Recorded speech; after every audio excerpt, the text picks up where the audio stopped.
A Sleep Audiobooks exclusive. Alice's Adventures in Wonderland by Phebe Carroll. Read by Phebe Carroll for sleepaudiobooks.com. Alice in Wonderland. Chapter 1. Down the Rabbit Hole.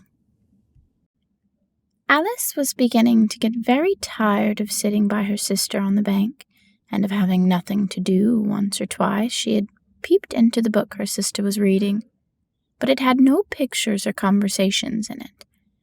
And what is the use of a book, thought Alice, without pictures or conversations? So she was considering in her own mind, as well as she could, for the hot day made her feel very sleepy and stupid, whether the pleasure of making a daisy chain would be worth the trouble of getting up and picking the daisies, when suddenly a white rabbit with pink eyes ran close by her. There was nothing so very remarkable in that, nor did Alice think it so very much out of the way to hear the rabbit say to itself, oh dear, I shall be late." When she thought it over afterwards, it occurred to her that she ought to have wondered at this, but at the time it seemed quite natural. But when the rabbit actually took a watch out of its waistcoat pocket and looked at it, and then hurried on, Alice started to her feet, for it flashed across her mind that she had never before seen a rabbit with either a waistcoat pocket or a watch to take out of it, and burning with curiosity, she ran across the field after it, and fortunately was just in time to see it pop down a large rabbit hole under the hedge. In another moment, down went Alice after it, never once considering how in the world she was to get out again. The rabbit hole went straight on like a tunnel for some way, and then dipped suddenly down, so suddenly that Alice had not a moment to think about stopping herself, before she found herself falling down a very deep well. Either the well was very deep, or she fell very slowly, for she had plenty of time as she went down to look about her and to wonder what was going to happen next. First, she tried to look down and make out what she was coming to, but it was too dark to see anything. Then she looked at the sides of the well and noticed they were filled with cupboards and bookshelves. Here and there she saw maps and pictures hung upon pegs. She took down a jar from one of the shelves as she passed. It was labeled orange marmalade, but to her great disappointment, it was empty. She did not like to drop the jar for fear of killing somebody underneath, so managed to put it into one of the cupboards as she fell past it. Well, thought Alice to herself, after such a fall as this, I shall think nothing of tumbling downstairs. How brave they'll all think me at home. Why, I wouldn't say anything about it, even if I fell off the top of the house, which was very likely true. Down, down, down. Would the fall never come to an end? I wonder how many miles I've fallen by this time, she said aloud. I must be getting somewhere near the center of the earth. Let me see. That would be 4,000 miles down, I think.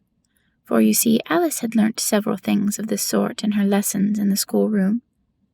And though this was not a very good opportunity for showing off her knowledge, as there were no one to listen to her, still it was good practice to say it over. Yes, that's about the right distance. But then I wonder what latitude and longitude I've got to. Alice had no idea what latitude was, or longitude either, but thought they were nice grand words to say. Presently she began again. I wonder if I shall fall right through the earth. How funny it'll seem to come out among the people that walk with their heads downward. The antipathies, I think. She was rather glad there was no one listening this time, as it didn't sound at all the right word. But I shall have to ask them what the name of the country is, you know. Please, ma'am, is this New Zealand or Australia? And she tried to curtsy as she spoke. Fancy curtsying as you're falling through the air. Do you think you could manage it? And what an ignorant little girl she'll think me for asking. No, it'll never do to ask. Perhaps I shall see it written up somewhere. Down, down, down. There was nothing else to do, so Alice soon began talking again. Dinah'll miss me very much tonight, I should think. Dinah was the cat. I hope they'll remember her saucer of milk at tea time. Dinah, my dear, I wish you were down here with me. There are no mice in the air, I'm afraid, but you might catch a bat, and that's very much like a mouse, you know. But do cats eat bats, I wonder? And here Alice began to get rather sleepy, and went on saying to herself in a dreamy sort of way, Do cats eat bats? Do cats eat bats? And sometimes, do bats eat cats? For you see, as she couldn't answer either question, it didn't much matter which way she put it. She felt that she was dozing off and had just begun to dream that she was walking hand in hand with Dinah and saying to her very earnestly, Now, Dinah, tell me the truth. Did you ever eat a bat? When suddenly, thump, thump, down she came upon a heap of sticks and dry leaves, and the fall was over. Alice was not a bit hurt, and she jumped up on her feet in a moment. She looked up, but it was all dark overhead. Before her was another long passage, and the White Rabbit was still in sight, hurrying down it. There was not a moment to be lost. Away went Alice like the wind, and was just in time to hear it say as it turned a corner, Oh, my ears and whiskers, how late it's getting. She was getting close behind it when she turned the corner, but the rabbit was no longer to be seen. She found herself in a long, low hall, which was lit up by a row of lamps hanging from the roof.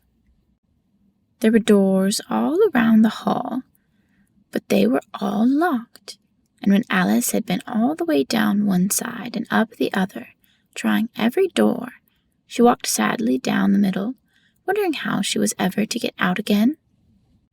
Suddenly she came upon a little three-legged table, all made of solid glass.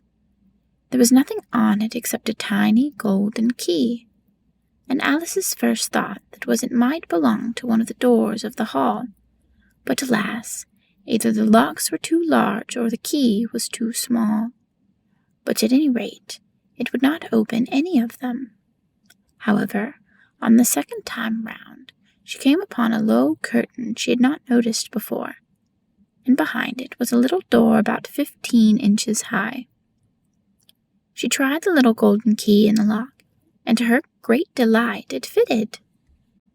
Alice opened the door and found it led into a small passage, not much larger than a rat hole. She knelt down and looked along the passage into the loveliest garden you ever saw. How she longed to get out of that dark hall and wander among those beds of bright flowers and those cool fountains. But she could not even get her head through the doorway, and even if my head would go through, thought poor Alice, it would be of very little use without my shoulders. Oh, how I wish I could shut up like a telescope. I think I could if only I knew how to begin. For you see, so many out-of-the-way things had happened lately that Alice had begun to think that very few things indeed were really impossible. There seemed to be no use in waiting by the little door, so she went back to the table, half hoping she might find another key on it, or at any rate a book of rules for shutting people up like telescopes. This time she found a little bottle on it, which certainly wasn't there before, said Alice, and round the neck of the bottle was a paper label with the words "Drink Me" beautifully printed on it in large letters. It was all very well to say "Drink me," but the wise little Alice was not going to do that in a hurry. No, I'll look first, she said, and see whether or not it's marked poison. For she had read several nice little histories about children who got burnt and eaten up by wild beasts and other unpleasant things, all because they would not remember the simple rules their friends had taught them, such as that a red-hot poker will burn you if you hold it too long, and that if you cut your finger very deeply with a knife, it usually bleeds. And she had never forgotten that if you drink much from a bottle marked poison, it is almost certain to disagree with you, sooner or later. However, this bottle was not marked poison, so Alice ventured to taste it, and finding it very nice, it had in fact a sort of mixed flavor of cherry tart, custard, pineapple, roast turkey, toffee, and hot buttered toast, she very soon finished it off. "What a curious feeling," said Alice. "I must be shutting up like a telescope." And so it was indeed. She was now only 10 inches high, and her face brightened up at the thought that she was now the right size for going through the little door into the lovely garden. First, however, she waited for a few minutes to see if she was going to shrink any further. She felt a little nervous about this. "For it might end, you know," said Alice to herself, "in my going out altogether, like a candle. I wonder what I should be like then." And she tried to fancy what the flame of a candle is like after the candle is blown out, for she could not remember ever having seen such a thing. After a while, finding that nothing more happened, she decided on going into the garden at once. But, alas for poor Alice, when she got to the door, she found she had forgotten the little golden key, and when she went back to the table for it, she found she could not possibly reach it. She could see it quite plainly through the glass, and she tried her best to climb up on one of the legs of the table, but it was too slippery, and when she had tired herself out with trying, the poor little thing sat down and cried. "Come, there's no use in crying like that," said Alice to herself rather sharply. "I advise you to leave off this minute." She generally gave herself very good advice, though she very seldom followed it, and sometimes she scolded herself so severely as to bring tears into her eyes, and once she remembered trying to box her own ears for having cheated herself in a game of croquet she was playing against herself. For this curious child was very fond of pretending to be two people. But it's no use now, thought poor Alice, to pretend to be two people. Why, there's hardly enough of me left to make one respectable person. Soon her eye fell on a little glass box that was lying under the table. She opened it and found in it a very small cake, on which the words "Eat me" were beautifully marked in currants. "Well, I'll eat it," said Alice, "and if it makes me grow larger, I can reach the key, and if it makes me grow smaller, I can creep under the door. So either way, I'll get into the garden, and I don't care which happens." She ate a little bit and said anxiously to herself, "Which way, which way?" holding her hand on the top of her head to feel which way it was growing, and she was quite surprised to find that she remained the same size. To be sure, this generally happens when one eats cake, but Alice had got so much into the way of expecting nothing but out-of-the-way things to happen that it seemed quite dull and stupid for life to go on in the common way. So she set to work and very soon finished off the cake. End of chapter 1.